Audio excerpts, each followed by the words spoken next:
Hello guys, welcome back to Jit blogs. तो आज हम लोग बात करने वाले हैं माँ कामाख्या मंदिर के बारे में। असम के गुवाहाटी से करीब 7 किलोमीटर की दूरी पर स्थित माँ कामाख्या मंदिर की विशेष मान्यता है। यह 51 शक्तिपीठों में से एक है। जिन स्थानों पर माता सती के अंग गिरे थे वो स्थान शक्तिपीठ कहलाते हैं।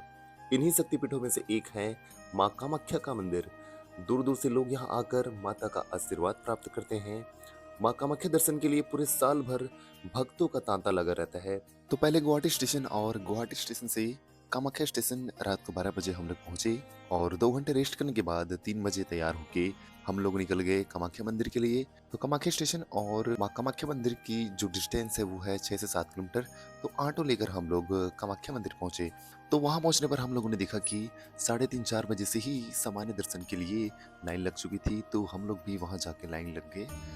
यहाँ पर माँ कामाख्या मंदिर में 2 टाइप के दर्शन होते हैं। एक होता है सामान्य दर्शन और एक होता है वीआईपी दर्शन। वीआईपी दर्शन में आप सुबह आराम से आकर भी 500 रुपये का टोकन कटवा के वीआईपी दर्शन डायरेक्टली कर सकते हैं।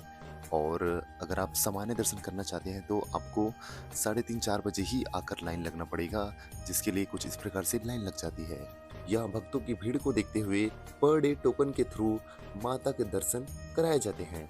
क्योंकि ज़्यादा भीड़ होने पर, क्योंकि अंदर इतनी जगह नहीं है, इसलिए सुबह 5 बजे से ही टोकन बांटना शुरू हो जाता है, जिसके लिए भक्तों की लाइन रात को 3-4 बजे से ही लगना शुरू हो जाता है। तो ये है सामान्य दर्शन के लिए कूपन, जिसे प्राप्त करने के बाद हम लोग आगे दर्शन के लिए चले गए थे।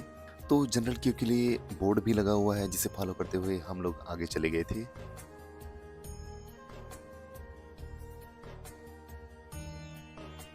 तो 3 से 3.5 घंटे कंटिन्यूसली कतार में खड़े होने के बाद अब हम लोग मंदिर दर्शन के काफी नजदीक पहुंच चुके हैं।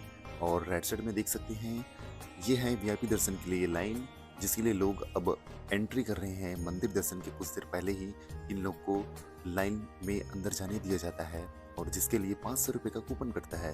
तो सामने देख सकते हैं सामान्य दर्शन के लिए लाइन है और राइट साइड में देख सकते हैं वीआईपी दर्शन के लिए लाइन। पौराणिक कथाओं के अनुसार इस शक्तिपीठ का नाम कामाख्या इसलिए पड़ा क्योंकि जब भगवान शिव का मां सती के प्रति मोह भंग करने के लिए भगवान विष्णु ने अपने चक्र से माता सती के शरीर के 51 भाग किए थे और जहां पर यह भाग गिरे थे वहां पर माता का एक शक्तिपीठ बन गया और इसलिए यहाँ साल भर ही भक्तों का तांता लगा रहता है। मनोकामना पूरी करने के लिए यहाँ पर पशु बलि भी होती है, लेकिन यहाँ मादा जानवरों की बलि नहीं दी जाती है। ऐसा माना जाता है कि मंदिर परिसर में जो भी भक्त अपनी मुराद लेकर आता है उसकी हर मुराद पूरी होती है। इस जगह को तंत्र साधना के लिए सबसे महत्वपूर्ण जगह मानी जाती है। अगर कोई व्यक्ति काला जादू से परेशान है तो वह यहाँ आकर इस समस्या से छुटकारा पा सकते हैं। तो अब बात कर लेते हैं माता कामाख्या के दर्शन के समय के बारे में। माता कामाख्या की आराधना व पूजा पूरे विधि विधान से प्रातः 6 बजे प्रारंभ हो जाती है। फिर प्रातः 8 बजे माता के मंदिर के दरवाजे भक्तों के दर्शन के लिए खोल दिए जाते हैं। उसके पश्चात दोपहर 1 बजे मंदिर के दरवाजे बंद कर दिए जाते हैं और माता जी को भोग प्रसादी लगाकर समस्त भोग प्रसाद भक्तों में बांट दिया जाता है। पुनः दोपहर 2:30 बजे मंदिर का दरवाजा दोबारा से भक्तों के लिए खोल दिया जाता है और शाम 7 बजे माता जी की आरती के पश्चात मंदिर के कपाट फिर से बंद कर दिए जाते हैं और शाम 7 बजे माता जी की आरती के पश्चात मंदिर के दरवाजे बंद कर दिए जाते हैं।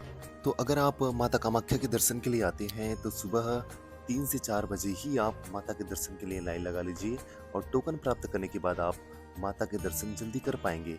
अगर 3-4 बजे आप लाइन लगाते हैं तो सुबह 10 बजे तक आपको माता के दर्शन हो जाएंगे और अगर आप आने में लेट करेंगे तो आपको दर्शन में लेट हो जाएगी, क्योंकि यहाँ साल भर ही भक्तों का तांता लगा रहता है, जिसकी वजह से भक्तों की भीड़ ज्यादा होने के कारण आपको माता के दर्शन करने में शाम भी हो सकती है। तो इसलिए आप सुबह सुबह आके टोकन प्राप्त करने के बाद आप माता के दर्शन जल्दी कर पाएंगे। तो माँ कामाख्या के दर्शन करने के बाद आप मंदिर परिसर से जब बाहर निकलेंगे तो कुछ देर चलने के बाद लेफ्ट साइड की ओर काफ़ी सारे होटल और रेस्टोरेंट वगैरह बने हुए हैं, जहाँ पर आप अपना ब्रेकफास्ट, लंच और डिनर कर सकते हैं। क्योंकि मंदिर में आपको माता के दर्शन करते करते मिनिमम 10 से 11 तो बज ही जाएगा और खाने का टाइम भी हो चुका रहेगा, इसलिए आप इन रेस्टोरेंट में आकर ब्रेकफास्ट, लंच और डिनर कर सकते हैं। इन रेस्टोरेंट्स में खाना भी काफ़ी अच्छा मिलता है और प्राइस भी काफ़ी अफोर्डेबल है। तो फ्रेंड्स, ये था माँ कामाख्या दर्शन के बारे में पूरी जानकारी। मिलते हैं अगली वीडियो में, तब तक के लिए बाय बाय।